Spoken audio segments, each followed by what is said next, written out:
up, guys? New day, new Chris. I got fans around me.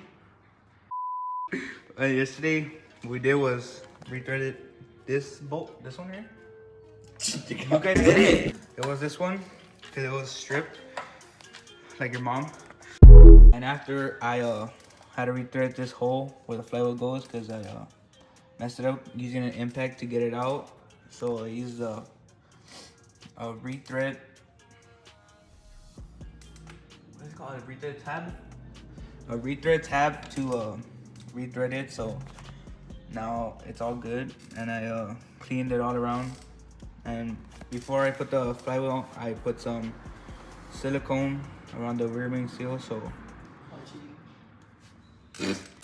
alright, so I just found out that this kit came with a brand new flywheel, and I spent $100 just to get this resurfaced. So y'all want it, just hit me up. And this is the brand new one. And it's very brand new. It's badass. And now I'm just gonna already gonna put the bolts on, and I'm gonna use some thread locker. If y'all have red, I would recommend you to use red, but I don't have red, so I'm just gonna use blue thread locker and just put them on. When you guys are ready to put your flywheel on, this guide will help you keep the timing in time. And if you guys see that your pilot bearing is worn out, I suggest you changing that. And when you guys wanna to keep your flywheel from turning, you can use a pressure plate bolt and a transmission bolt, and just use a wrench to keep it from turning. And since my engine's on the stand, all I did was use a ratchet that's connected to my crankshaft pulley and a cheater pipe that's touching the ground to keep my flywheel from turning. So guys, brand new day. In last recording I said that I didn't need to change my pilot bearing, but since I got a new flywheel and clutch, what's it called? I got a new pilot, as you see here, and I need to change it, and now they will just waive the warranty on this kit. And all I did was I got a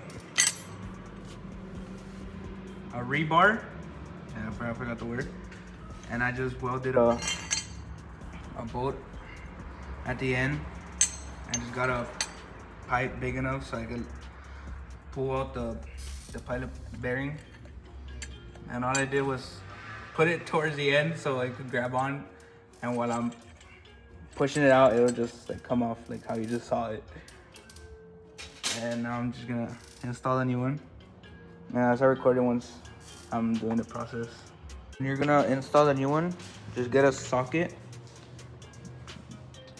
Don't get it too big to where it's like over exaggerated. Just get it a little bit smaller than the bushing, and just put it in there, and just put it till it reaches not the first but like the second one. You can see right there is like basically this one, not this one.